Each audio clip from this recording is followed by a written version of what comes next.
Hello viewers, Wagadarona taking you through the story of A-Level Physics Paper 2. And in this video, I'm going to go through the part of applying Kirchhoff's laws in electrical circuits. So this video is under the topic of electricity or current electricity and is suitable for students in both Senior 5 and Senior 6 offering physics as part of their combination. So before we start, let's first look at the course outline of Physics Paper 2.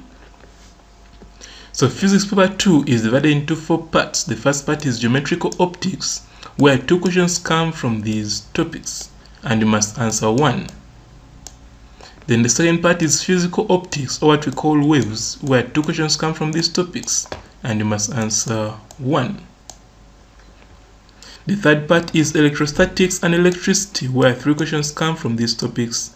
And the fourth one is Magnetism and Alternating Current, where 3 questions come from these topics. So in this video, we shall go through the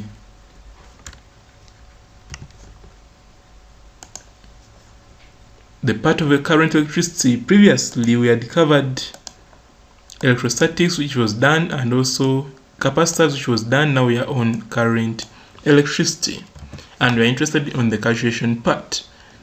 So this part 1 was covered, part 2 was covered, part 3, part 4, part 5, part 6, and now we're on part 7, which is Kirchhoff's law.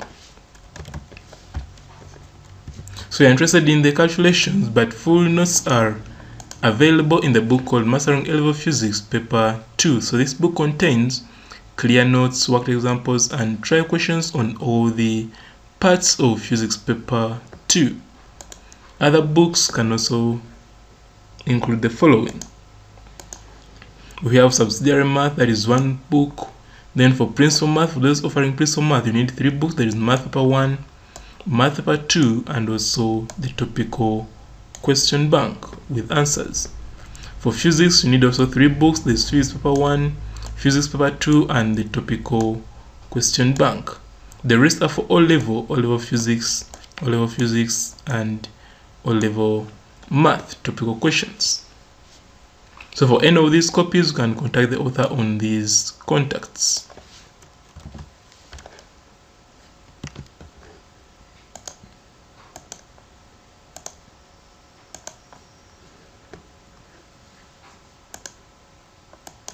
So just start our topic, applying Kirchhoff's laws in electrical circuits. So there are 2 Kirchhoff's laws which we need to be aware of before we calculate any number using Kirchhoff's laws. So Kirchhoff's laws are used in calculation of steady current for circuits whose effective resistance cannot be got. So previously, we saw we can get effective resistance of circuits whereby looking at the ones which are in parallel and the ones which are in series and combining them. But sometimes it may be difficult to get the effective resistance, especially if there are 2 sources of power. Because in the previous topics, in the previous parts of calculations, it has been only 1 source of voltage supply. But if it's more than 1, then we cannot get the effective resistance, and therefore the only option is to use Kirchhoff's laws. So let's first look at these Kirchhoff's laws, then we can go to the questions. So the first law states that the algebraic sum, this word algebraic, which is what it means. Algebraic sum of currents at a junction is equal to 0. So the algebraic sum of currents at a junction must be equal to 0. Let's see what it means with the aid of a circuit diagram.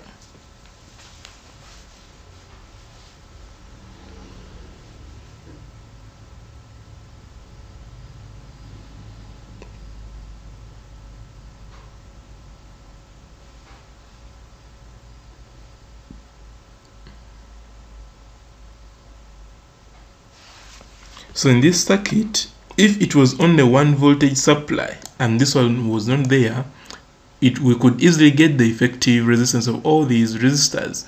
But now that there are 2 supplies, there is this one and also this one, it implies that you can no longer get the effective resistance of all these resistors. So that is where Kirchhoff's laws come in. So Kirchhoff's laws are used only when it is more than one voltage supply.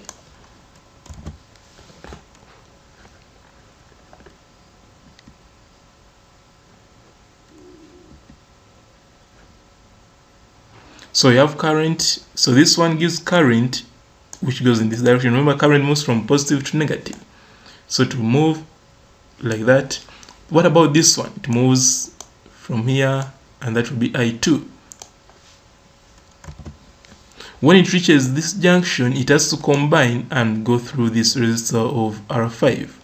So it combines to give a current I3, which goes through this resistor, and when it reaches here, it has to split again. So initially it was like this, came here, and this one also came here. Here they combine to give you this I3. Then here they have to split so that this I1 goes through this R4 up to this starting point, and also this I2 goes through R3 up to the starting point. I think you realize that now a loop is being formed. There is this loop here, and also there is this loop here. We shall look at the loops in Kirchhoff's second law. But here what we are interested in is that the algebraic sum of currents at a junction is equal to 0. So at this junction and at this junction, algebraic sum has to be 0. So this will be I1 going that side, and also this I2 going that side. So by sign convention, current into a junction is positive and current out of a junction is negative. So that means that here, when I'm getting the algebraic sum,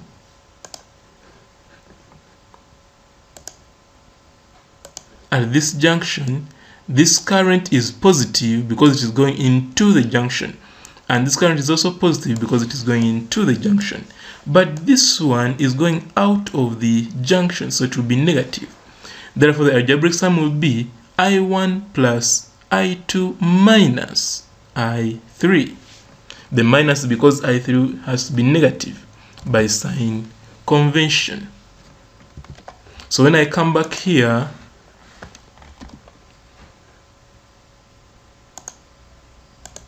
I'll come and write that the algebraic sum is equal to I1 plus I2 minus I3.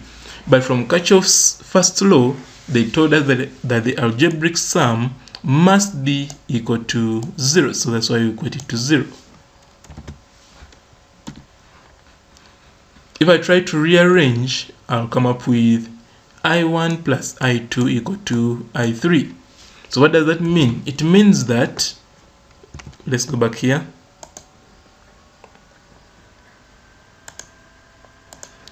This plus this is equal to this. So it means that the sum of current into a junction will be equal to the sum of the current out of the junction.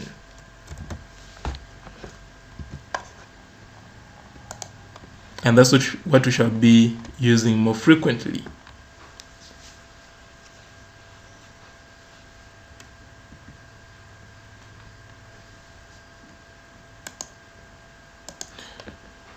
So this Kirchhoff's first law is also known as the law of conservation of charge. The second law is about conservation of energy, but the first law is about conservation of charge. That means that no charge is created or destroyed at a junction. So that was Kirchhoff's first law, but we also need Kirchhoff's second law in order to be able to answer the questions under this part. So what is Kirchhoff's second law? This states that around any closed loop, the algebraic sum of E.M.Fs is equal to the algebraic sum of potential difference across the resistors. So the previous one was about currents, that is the first law, but the second law is about the E.M.Fs or PDs. So the algebraic sum of E.M.Fs is equal to the algebraic sum of potential difference across the resistors. We shall see that what that means with the aid of a circuit diagram. So this is also known as the law of conservation of energy. So let's first draw a circuit to help us explain the second law.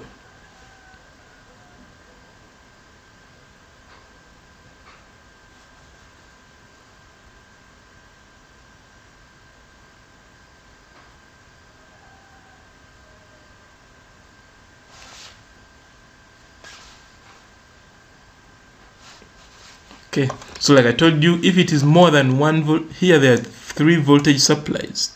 So if it is more than 1, just know that the only option is to use Kirchhoff's laws. Now here there are 3, meaning we have to use Kirchhoff's law. But our interest is to bring in this concept of loops. So here in getting loops, it is due to choose the order. I can choose to get this direction and this direction, it is okay. Or I can choose to get this direction as my loop and this one as my loop, it is also okay. Or I can choose to get the whole of this like this as a loop, it is also okay. So the one which is preferred is to get the one of these two, choose the one which is bigger. So if E1 is bigger, then it is better to use a loop in this direction. And also with these two, choose the one which is bigger. So if E2 is bigger, it is better to use a loop of this direction, like that. So in this assumption, we have assumed that E1 is bigger than E3 and also E2 is bigger than E3. If it was the other way around, then it would change. For example, if E3 was bigger than E1, then our loop would be in this direction. And also if E3 was bigger than E2, our loop will be in this direction. So any is okay, but it's better if you first look at the magnitude of these EMFs before you choose a loop, so that we can avoid many negatives. Because if you just choose any loop, then there will be negatives and you need to be sensitive when working with negatives. So to avoid negatives, first look at the magnitude of the EMFs. So in this case, if we use this loop, if you use this as a loop, it means that this current from here will be I1 and it will go in this direction. Then here we shall use this loop, meaning this current is I2 and it will go in this direction. When it reaches here, it will combine to give a current I3, which will go through this. So ideally this one will also generate a current, but because it is smaller than this one, it is suppressed. That is why current goes in this direction, even if this is a positive and this is the negative. So ideally, current has to move from positive terminal to negative terminal through the circuit to negative terminal, but in this case, because this one is smaller than this, it is opposite. Okay, then when it reaches this current, it has to split. I1 goes back to the source and also I2 goes back to the source. Okay, so we shall come and say that this is loop 1, which goes in that direction clockwise, and this is loop 2, which goes in the direction anti-clockwise. So that's what we meant by the word closed loop. It has to begin from the source through the resistors and back to the source. That's when it is closed. Now, how do we deal with these loops? Here we said the algebraic sum. They said around any closed loop. So we consider each loop separately. We shall consider this as loop 1 separately and also loop 2 separately. And the rule says around any closed loop, the algebraic sum of EMFs. Remember, they are saying algebraic, which is what it means. Sum of EMF is equal to algebraic sum of potential difference across the resistors. Remember, potential difference is IR, and EMFs are these sources, E1, E2, E1, E3, and E2. They are the EMFs. Then the PD across the resistors. For example, here it will be I2 R2, here it will be I1 R1, here it will be I1 R4, here it will be I3 R5, here it will be I2 R3. So PD is current times resistance.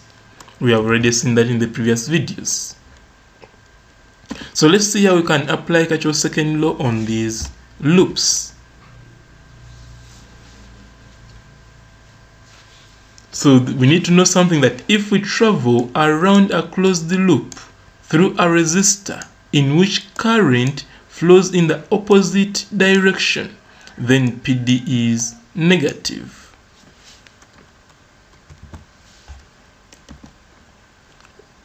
Okay, so let's see that in this loop. So if you see this loop 1, they said E1 minus E3 is equal to I1 R1 plus I3 R5 plus I1 R4. Let's see how it comes about.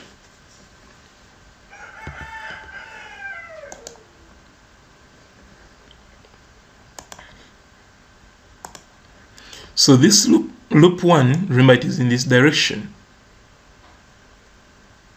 It is in that direction like that at the start. So these two, if you look at these two EMFs, this one, the positive terminal is here and negative is here. This one, positive is here and negative is here. So because this current is moving in this direction, ideally this one would also generate a current which moves in the opposite direction.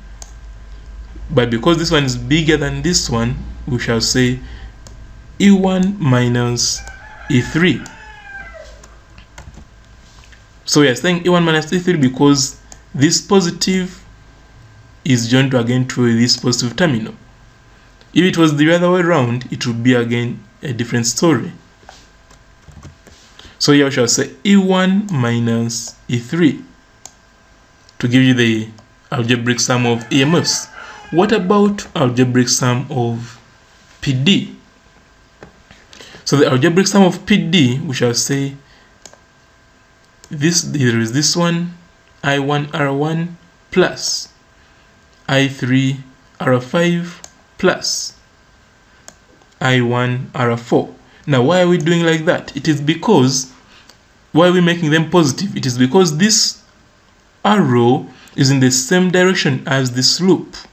Let's first, here if you see this current, it is going in this direction, this one is going in this direction, and this one in this direction, which is in the same direction of the loop. Okay, that's why I told you it is advisable to first look at the EMFs before you choose the loop, so that you don't get a lot of negatives. Now if I wanted to get negatives, negative PD across the resistors, it means I would consider this loop like this.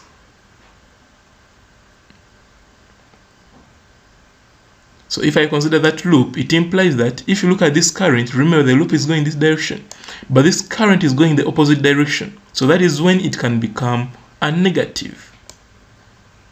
Then also if you consider this current loop is going the direction, but this current is going the opposite direction, so this one will also be a negative. Here the loop is going this direction and the current is in the same direction, so this will be a positive. And the same applies here, this direction, so loop will be positive. But those negatives can be challenging. That is why I told you, choose your loop wisely. So first look at this EMF, which is smaller, and then you can choose your loop basing on that. So here we have bypassed the negative PDs by choosing our loop rightly. Then also considering loop 2, this is loop 2, we shall come up with that. So how does it come about? Here it is the same thing, positive, positive. So our loop is from here going this direction. So because this is positive connected to a positive, it means that they should be got by subtraction. If it was positive connected to negative, then they will be got by addition. But now it is positive to positive terminal, so it will be got, effective EMF will be got by subtraction. Therefore, this algebraic sum of EMFs will be E2 minus E3. Okay, what about algebraic sum of PD? Algebraic sum of PD, we have this one, it is in the same direction, so it will be positive R2, I2, R2.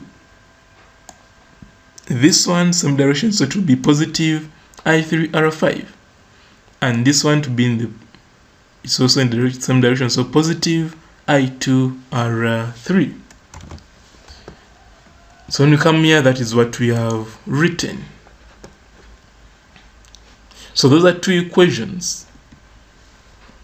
We have two equations and three unknowns. Remember, we have the unknowns are I1, I2, and I3. These resistors, the values will be given in the question, and also the EMF, the values will be given.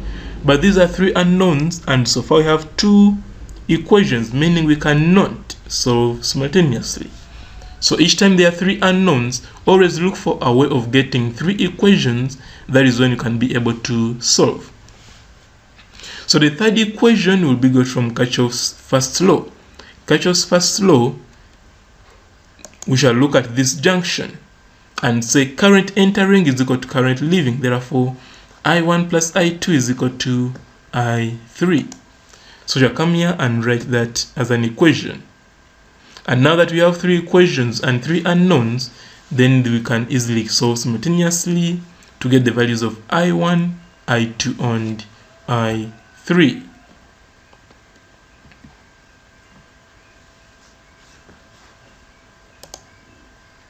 So with this, we shall have bypassed the negative currents, but in case you used other loops and you got a negative value, you should remember this note that for negative calculated values of current, the direction denoted in circuit is the opposite one. So if you could denote the current in this direction, it means that the actual direction will be this. So that is why I told you, you choose your loop wisely so that you avoid negative values which will disturb you.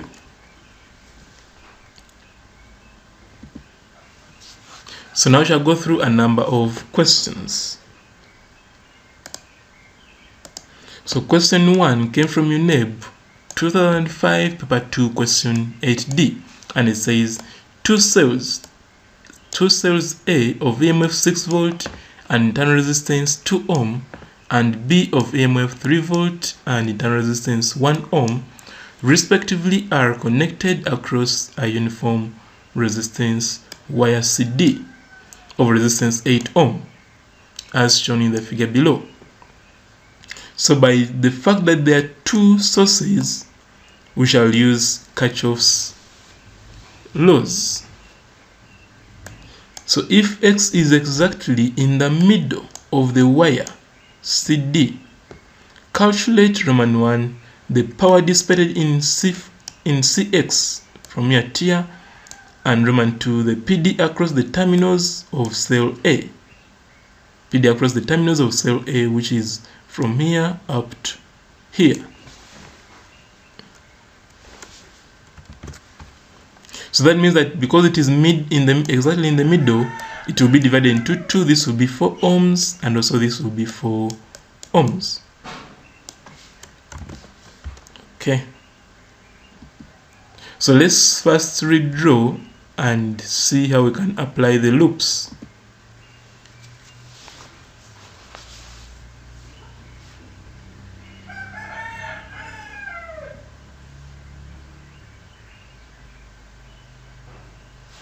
So that's the circuit which was given. First we shall put there 4 ohms and 4 ohms here. So resistance across CX is 4 and across XD is 4. Then this one will generate current I1. This also generates current I2. At this point it will combine to give you current I3.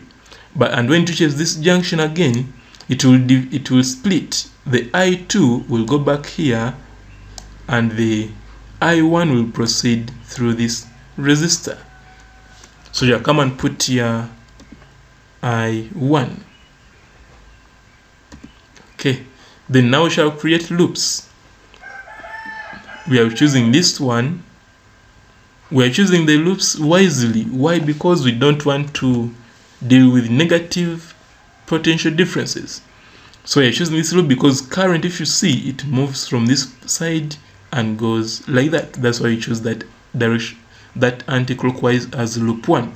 Then also here, current moves in this direction. So in that loop, we shall choose loop 2 to be in a clockwise direction.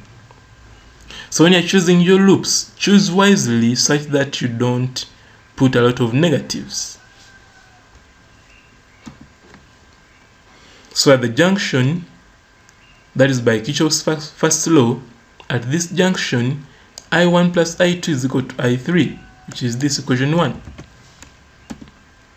Then considering loop 1, we shall come up with I1. So it is only one source in this loop, which is E1. So E1 is equal to I1 R1. So now this R1, small r1, is this internal resistance. Then I3, this I3 RCX. So this I3 times this resistance is that. Then I1 times this resistance to give you that. So next is to substitute. E1 is 6. I1 we don't know, but small r1 we know it as 2. RCX we know it as 4. And RXD we know it as 4. Simplify to come up with that. Reduce to come up with that by dividing through by 2. But we know that I3 is equal to I1 plus I2. So we shall come and substitute so that we eliminate I3. Collect like terms to come up with that. And that will be equation 2. What about loop 2? Loop 2 still we shall do the same.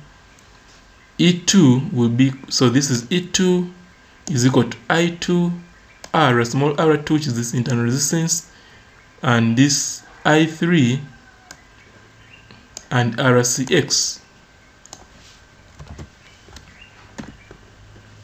So E2 is that, small r is that, and RCX is that.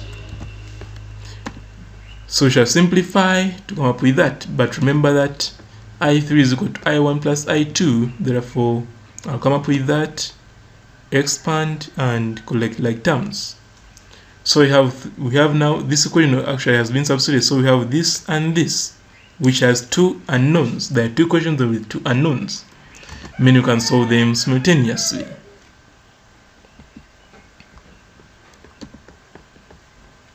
So equation 2 times 5 minus equation 3 times 2 will give you this. So this minus this is 9, this minus this is this, and this cancels. Therefore, I1 will be that. Then from equation 2, we can substitute for I1 and be able to get I2, and that will be the value of I2. Then from equation 2, we can substitute for I1 and I2 to get the value of I3. So this was equation 1, not equation 2, equation 1. Therefore, the power dissipated in Cx is equal to I squared R. So I squared, if you look at this Cx, let's just go back.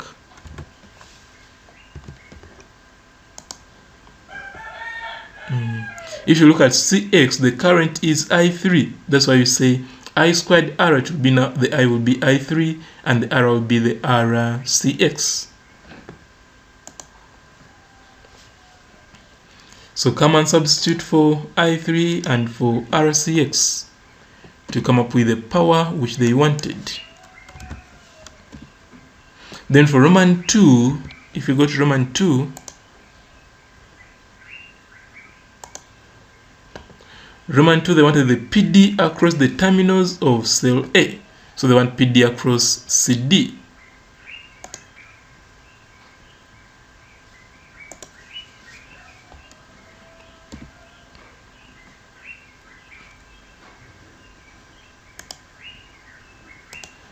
So CD, we shall use this form expression of E.M.F, that E.M.F is equal to internal PD and also external PD. PD across the internal resistor and PD across the external resistor. Therefore, VCD will be equal to the E1 minus I1 R1 and substitute for E1, substitute for I1, and substitute for small r1, and that gives you the PD they want. That is one way, but also another way could be, if you go back to this diagram, another way could be by multiplying this I3 times 4 plus I1 times 4. It will also give you the same answer.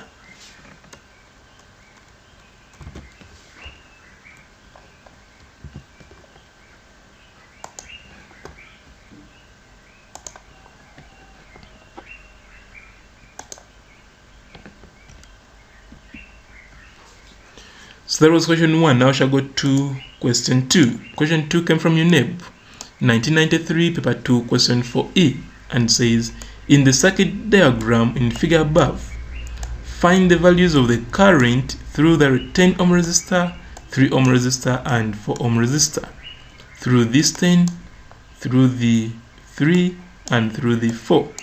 Okay, then calculate the power dissipated in the 5 ohm resistor. Now, because it is more than one source of PDF of E.M.F, it implies that we have to use Kirchhoff's law. So each time it is more than one source, we shall use Kirchhoff's law.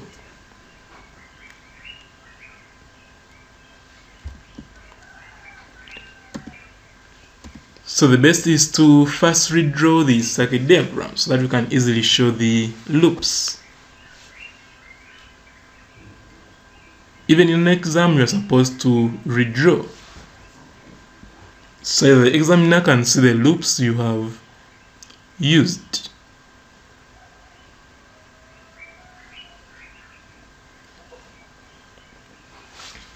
Okay, now here still we shall choose our loops wisely. If you look at this, this one is bigger than this, meaning our loop will be in this direction. Then also this one is bigger than this, meaning the loop will be in that direction. So you have to choose the loop wisely to avoid the negative currents. So if I choose these two loops, I'll not get a negative current. But if I choose the reverse, then I will get a negative one.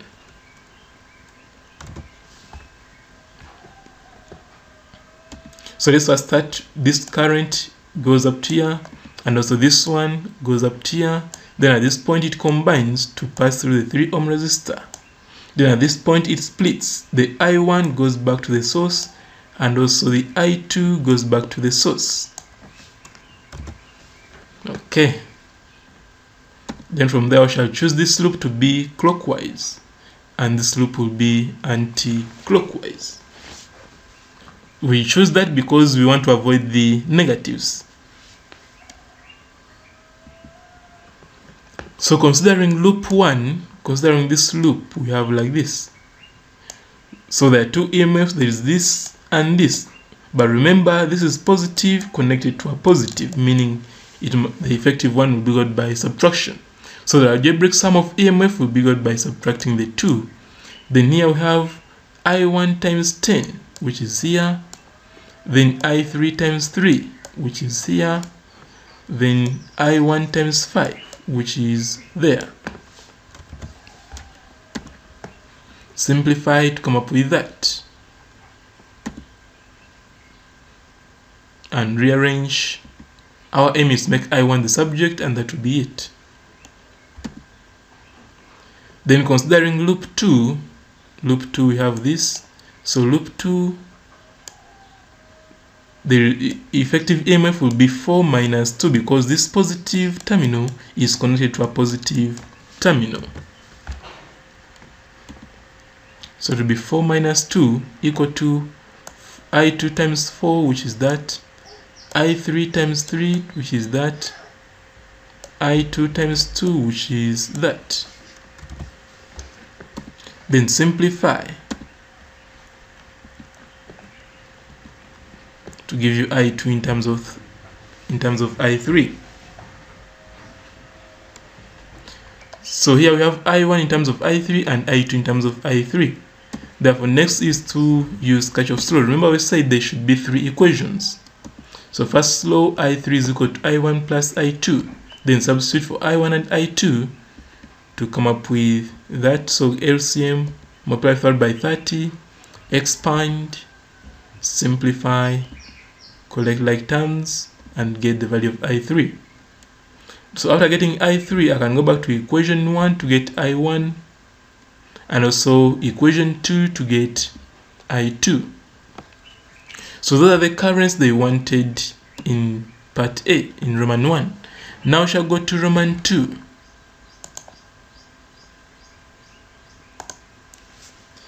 In Roman 2, they want power dissipated in the 5 ohm resistor. So 5 ohm, if you look at this, it is I1 which is going through this 5 ohm. So the power is I squared R, so to be I1 squared times this 5. So you come here and say that power dissipated in 5 ohm resistor will be I squared I1 squared R. So substitute for I1 and R, which is 5, to come up with that as the power they wanted.